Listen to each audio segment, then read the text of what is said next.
Hi, everyone. I'm Steve here again with Dr. Nario. Thanks for being here, Doc. I see. Thank you for having me again. Always a pleasure. All right, so we're going to talk about something that's just blazing hot, Retatrutide.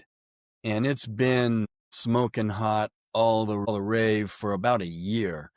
So, if you guys want to know more about Dr. Nario and his clinic, Biointegrative Health Center, you can find them online and see all the things that they do.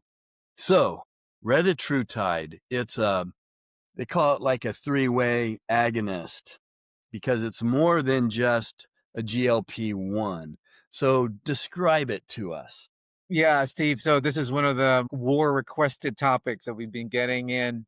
Yeah, three-way is a good term. Threesome, sure, you could use that too. But the thing here is the retatrutide is basically looking at semaglutide and tirzepatide, and actually it's saying, "Move over, kiddos. Let me show you how it's done." If a Right. GLP-1 agonists were your first iPhone, tirzepatide was the iPhone Pro. Retatrutide is one that folds, floats, prints money, and probably does your taxes too. It's Yeah, that. it's the iPhone that hasn't even come out yet. Yeah, that's right. Well, it's actually Eli Lilly's, the company, experimental drug, triple hormone agonist, as they call it, as you mentioned, GLP-1. So this is the one that pushes your appetite down.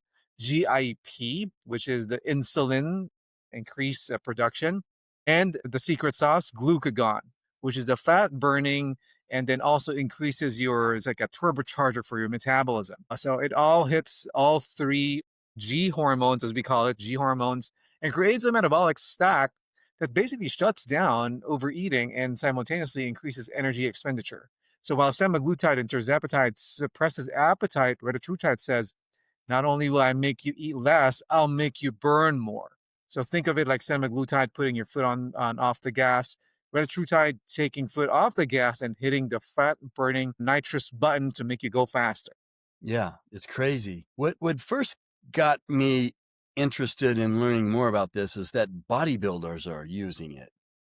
And the reason that got me interested is because bodybuilders care about the first and most important thing that a bodybuilder cares about is their muscle. Where semaglutide and some of these others, you hear horror stories about all the muscle wasting and muscle lost. But bodybuilders would not use this if they were losing muscle. They wouldn't do it. That's what got me interested in this originally. So now this is just in trials. There's research being done on it. It's in stage 3. It is in stage 3 right now. It's coming out. I think 2025, 2026 would be the break open stage for retatrutide to be out in the market. So we're gonna hear more good things about this. Now, if you have a specialist, you can get it from specialty type pharmacies, but it hasn't gone through all the approvals yet, right? Well, right now, I think it's a little bit under the table. I don't want to say illegal, but it shouldn't be out there yet. But there are sources out there where people can get it. Again, not vouching for those. I'm just saying what's out there in terms of availability and not promoting it. Yeah. Now, tell me if I'm wrong on this because it's coming from compounding pharmacies, which also, I mean, they have to have stuff approved.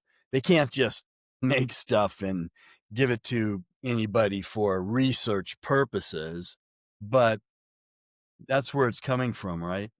Well, yeah, the thing here is right now, even compounding pharmacies are having a hard time with this. But just because, again, as you mentioned, the word research purposes, and this is what's currently ongoing, this is the only reason why it's approved. When we get it out there, there's no human leap version approved for this right now. Though, again, there's so many things going on out there, but this is kind of like the facts that I'm putting out there in the medical realm that I live Yeah, I see you're being very cautious, which in. I agree. So, what are some of the other potential benefits? I mean, this originally is for like weight loss, but what are some of the other potential benefits of this peptide? Right. Well, let's talk about the big deal about Retatrutide first. Why it's so big. So you mentioned about weight loss. So I'm going to give you some numbers here that might make your jaw drop. The thing here is with Retatrutide. So when you're talking about 4 months of usage here, 24% weight loss has been produced. And then patients are still losing weight even after month six, month five, or month six. They're still losing weight. Because when you get to that point with semaglutide and tirzepatide, that weight loss is probably going to be plateauing. So when you compare the percent of weight loss, 15 to 20% is what the semaglutide and tirzepatide is their limit for, as you heard of Retta, 24%. So that's one. And this is really the first time a medication made obesity researchers ask if the scale was broken. And then second would be resting metabolic rate. Unlike GLP-1 meds, it really relies more of eating less. So that's why the nausea. But Retta increases your energy expenditure to 40 to 50% of the total calorie deficit compared to the other two, 15 to 20%, which is mild to moderate. And then, as I think we had this conversation before we started to talk, massive liver fat reduction for fatty livers. Here's a number: 82% reduction in liver fat. It's unheard of. It is. Right. Comparing it to the two, 30 to 45%. It's almost like half. And this is significantly improves insulin sensitivity and does not even worsen the fibrosis markers or the damage on the liver on testing. And going back to your question, why does our like bodybuilders like Retta? So better fat to muscle loss ratio. So this was actually tested on DEXA scans, only 25 to 30% lean mass loss. So it's not zero, so this is still an issue if you think about it. But comparing it to the older two, which actually has a 35 to 40% loss for lean mass. So again, this is lower. It's not really totally removed from the conversation for the GLP ones, but this one is a triple agonist. It's still going to be there, but it's the lowest one out of all three. So let me just put that in perspective for everyone out there listening. What you just said, Doc, 24% weight loss. That means if you're a man and in 4 months, you go from 200 pounds to about 150. Are you kidding me? Yep, that's true. Without losing much lean tissue is what the research is showing. 200, 150. Yeah. I mean, My, surgery, I think, is your your next comparison for that, bariatric surgery, but this one is the real deal. normally, if you did that, you'd be seriously skinny fat. Yeah, I mean, you true. would look goofy going from 200 to 150 because normally half of that would be lean tissue. I mean, I'm no doctor, I'm no expert, I'm no scientist, but I've been looking at this stuff and doing this for 50 years. I've been a gym rat. Right. So I just want everybody to realize that puts what you just said in perspective. That is about 50 pounds lost in that time frame. If you weighed 200 pounds, what if you weighed 300? Do the math. So this could be one of the biggest medical breakthroughs in a long time. It actually is, Steve. And the thing here is I mentioned to you about the word the secret sauce of this is number three, the number three insert, which is the glucagon agonist. So everyone freaks out about when they hear glucagon, thinking that, oh, it will raise sugar, but not when paired with the GLP-1 and GIP agonist. So meaning the triple agonist combo, meaning glucagon fat burning, GLP-1, GIP, insulin release, and glucose control. So you get more fat burning, higher metabolic rate, better hepatic disposal. Remember the fatty liver percent, and more weight loss. So think of these three hormones as GLP-1 being the brake on the appetite, GIP, smoother insulin engine, and the glucagon, the turbo nitro charger, and all controlled so you don't spin off the metabolic highway. So some of the other things you said, what, 85% reduction in liver fat?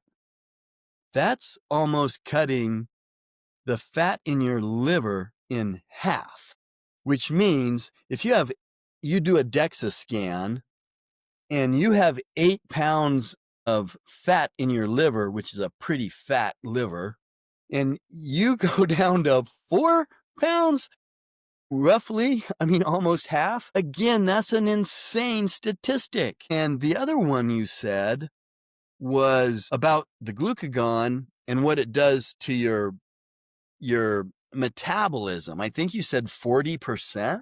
Well, meaning the fat, well, increasing the metabolic rate. That's right. Okay, increases the metabolic rate by 40%. Are you Mhm. kidding me? Now, I hope everybody eats healthy foods, but doesn't that mean you could eat 40% more food and that would balance it out? Well, maybe, but you have the GLP-1 component to it to also lower down the appetites. But sure, if you can eat with the medicine, you can, but it really is going to be suppressed for a while the GLP-1 is working on GIP also. Yeah, well, I love what you're doing, and I really like how you are really open-minded to these new ideas. I mean, these aren't super duper new ideas. Some people have been using peptides for 10 years and getting miraculous results with them. But 40%, that's a 40% increase in basically your basal metabolic rate, the amount of calories that you burn at rest. Right, that's true. And you mentioned a while ago, like the other benefits of this medicine. So the comparison really comes from, oh, it's a GLP-1, and you're also it has a component of a GLP-1, and you will also get the benefits such as heart, brain, right? Longevity. So that is kind of an easy correlation to make since you do have that GLP-1 component to it. But of course, as I mentioned to you, phase three trials are still ongoing. And the only thing I can present to you in terms of data based information is, yeah, this is an assumption, right? But probably you're right. And again, they're ongoing, but here are the initial results for that. So it was noted that blood pressures also went down 10 points. The cholesterol of the subjects who's using this improved. Inflammation markers improved as well. And liver health, as I mentioned to you. And for the brain, so the neuroprotection is very strong.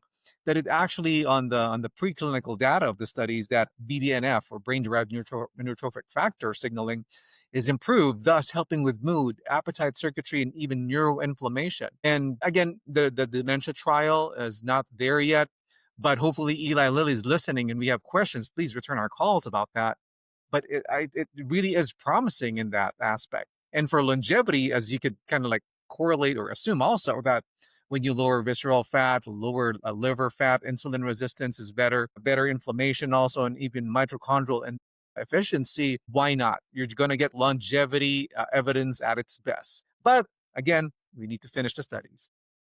A lot of the influencers out there and medical practitioners I've listened to are saying, you know what? Now they're taking a step back and looking at this and they're going, the weight loss part of this is a little piece. This is a longevity. You could call it a medication. I like to call it a peptide because that's what it is, a short chain of amino acids. And I love amino acids. But yeah, you're right. I mean, improving insulin resistance and your fasting glucose and everything, it seems like everything improves. Now, I want you all to know that Dr. Nario is being very cautious here. He's not just, Pretty obvious, huh? well, it is, you're just not showing that you're excited as I am Oh, about this. You're behind the you're scenes, I'm doing holding backflips. your cards close to the vest. Right. And it is in the third stage trial. I've read that it's supposed to be that trial is completed in two or three other ones going on at the same time in the middle of next year, which would be May or June of 2026 if everything goes right. So you guys are going to have to go do your own research on this. You're going to have to dig and see what you can find about Retatrutide and all the promise of it, because it just can't. Honestly, we don't know that much. And doctors, it's even hard to give your opinion, right? Yeah, I mean, again, I'm basically more of data driven. So what I'm giving to you here is all evidence based. I mean, there's so many people out there who can vouch for it, who's using it, and they can give you their anecdotal experience with Retta. But again, in my case, I have patients who are using it also on the same page as what I'm describing. Right, and what you're doing is you're just giving statistics from the research that has been done in these labs, and hey, you're not lying. All you're saying is what the research and the statistics, what they have found from their tests on this peptide. So it's amazing just the facts that you've given us, and you have given us facts about the research. Right, right. So, I mean, the long term, 10 years, 20 years, what's it going to do? We don't know. Heck, they might come up with something better in 2 years. Well, But I think the studies are going to go longer. As I meant, here's one of the reasons, and also why I guess it's something way more feasible and better than what we have in the market. It's the safety. So even though currently as phase two now is ongoing, the side effects has been noted that it has less nausea. It has, of course, less GI symptoms compared to the original ones that are out there. And skin sensitivities also has been noted. But one thing that kind of stood out as a side effect would be the increase in heart rate I guess heart rate in terms of the metabolism that it induces. So this is something that, as I mentioned to you, because of the glucagon that's in there, that makes your body burn up and increase the metabolism. It's just the heart rate. So could there be in the future be cautions about using this for heart patients? I'm not sure. I don't know. But the difference really is like what 5-7 beats per minute. That's really very minute. And again, another good part of this is when you hear about the old ones, this does not signal thyroid cancer. No pancreatitis signal so far, and also no glucose spikes that are very dangerous. So basically, you get incredible weight loss without the semaglutide style mouth breathing nausea that makes you reconsider life choices. So that's why safety is there. That's why long term studies are going to be there in the future also. and everyone out there listening, if you know anything about health, about how the body works, just think what the benefit would be if you actually had fatty liver and you reduced the fat by half.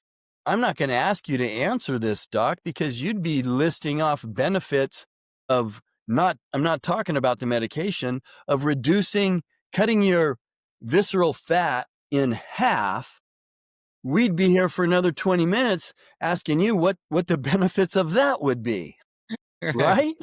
Another whole conversation, another episode. Exactly. So maybe we can do one on different combinations. Next time, maybe different combinations of different peptides that some of the research is um, doing to see how these things work together. Yeah, like stacking. That's definitely out there for sure. Well, any last thoughts before we go, Doc? Yeah, so with the Retta, what you could actually do is actually that when you're talking about even dosing, you always want to go low and slow, and this is how the studies actually were conducted. And and as if you could see, the medicine is not cheap. It's expensive, and you definitely want to look for that sweet spot where the benefits are there for you. So that's why go low and slow with this one, but the future is so bright with Retta. And phase three yet, currently not FDA approved, but again, this is being viewed as the first medication that truly will change the landscape of obesity, metabolic disease, and even longevity medicine. All right. Well, Dr. Nario, as always, thanks for being with us. We appreciate your insight. Thanks a lot. Thank you, Steve, for having me. As we all know, that knowledge is power. And thank you for letting me provide you with longevity and health maintenance, which I call the biological edge or the bio edge.